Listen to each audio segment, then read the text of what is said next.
Halo, selamat datang. Di sini kita akan kupas tuntas sebuah konsep yang mungkin terdengar sederhana, tapi dampaknya, wow, luar biasa untuk hidup kita. Pernah kepikiran nggak sih kalau ternyata menjaga hubungan baik dengan keluarga itu bisa secara harfiah mengubah takdir kita? Nah, pertanyaan inilah yang membawa kita ke sebuah konsep dahsyat dalam Islam, silaturahmi. Oke, ini dia perjalanan kita. Kita mulai dari akarnya dulu, apa sih arti sebenarnya dari silaturahmi? Lalu kita lihat apa aja berkahnya, gimana adab atau etikanya, terus apa peringatan keras kalau kita mengabaikannya, dan terakhir, gimana caranya tetap relevan di zaman serba digital ini. Oke, bagian pertama. Apa sih sebenarnya silaturahmi itu? Ternyata ya, maknanya itu lebih dalam dan lebih spesifik loh dari yang mungkin kita pahami selama ini. Nah, ini dia intinya. Secara bahasa, silaturahmi itu datang dari dua kata. Silah yang artinya menyambung dan rohim yang artinya kandungan. Jadi, fokus utamanya adalah menyambung hubungan dengan orang-orang yang punya ikatan rahim atau ikatan darah dengan kita, kerabat kita. Nah, ini nih yang sering jadi salah kaprah. Kita sering banget pakai kata silaturahim buat kunjungan ke teman, tetangga, atau rekan kerja. Dan itu bagus banget, nggak salah. Tapi dalam makna sejatinya, makna aslinya, silaturahmi itu secara spesifik tertuju pada keluarga. Orang tua, kakak, adik, paman, bibi, sepupu, ya lingkaran keluarga sedarah. Terus, kenapa sih menjaga ikatan keluarga ini jadi penting banget? Apa untungnya buat kita? Yuk, kita lihat janji-janji luar biasa di baliknya.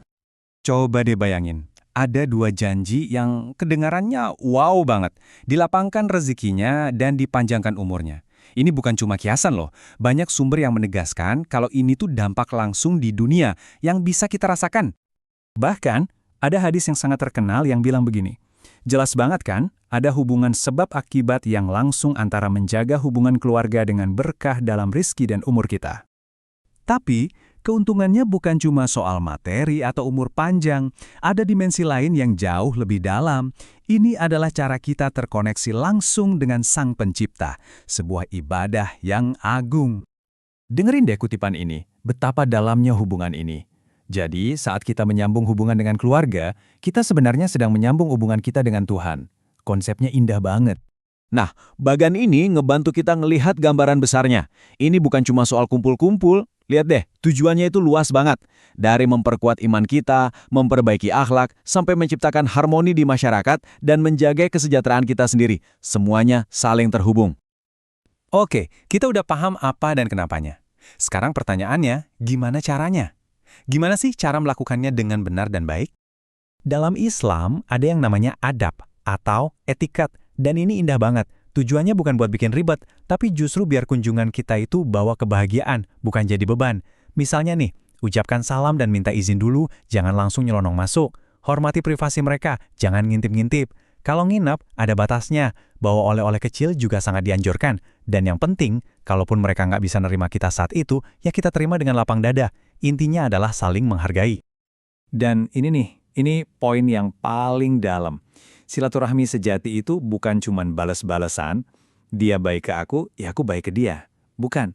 Justru puncaknya adalah ketika kita yang proaktif nyambungin lagi hubungan yang mungkin udah renggang atau bahkan putus. Wah, ini tantangannya di sini. Setiap ada janji kebaikan, biasanya ada juga peringatan kalau kita melanggarnya. Nah, bagian ini serius banget.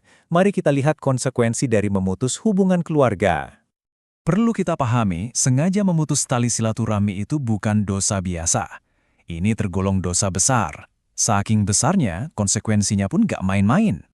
Dan yang bikin merinding dari kutipan ini adalah, hukumannya itu bisa disegerakan di dunia. Jadi dampaknya bisa kita rasakan langsung di hidup kita sekarang, belum lagi nanti di akhirat. Serius banget kan akibatnya? Dan puncaknya, ya ini, konsekuensi paling akhir adalah menjadi penghalang untuk masuk surga. Ini benar-benar jadi pengingat betapa krusialnya menjaga hubungan ini. Oke, pertanyaannya sekarang, gimana kita menerapkan semua ini di zaman sekarang? Zaman dimana kita kayaknya terhubung terus lewat gadget, tapi kok seringnya malah terasa jauh? Ini dia, paradoksnya era digital. Teknologi bikin gampang banget buat say hi ke sepupu di luar negeri, tapi di sisi lain, ada banyak tantangannya. Komunikasi jadi kurang hangat, chat bisa salah paham, media sosial cuma kasih ilusi kedekatan. Bahkan saat lagi kumpul beneran pun, kita malah sibuk sama HP masing-masing. Pernah ngalamin kan? Tapi bukan berarti teknologi itu buruk ya. Kuncinya adalah gimana kita pakainya. Jadwalkan video call rutin biar bisa lihat muka. Pakai grup keluarga di aplikasi chat buat berbagi kabar baik. Dan yang paling penting, kalau lagi kumpul bareng, coba deh taruh dulu HP-nya. Teknologi itu seharusnya jadi jembatan, bukan pengganti pertemuan. Jadi kesimpulannya, silaturahmi ini adalah praktek yang relevan sepanjang masa. Mau zaman dulu atau sekarang, intinya tetap sama. Berusahalah secara sadar untuk merawat ikatan keluarga demi kehidupan yang lebih baik. Dan mungkin ini pemikiran penutup yang paling pas. Kalaupun fisik lagi sulit buat ketemu, jangan biarkan hati kita terputus. Karena pada akhirnya koneksi itu datangnya dari hati.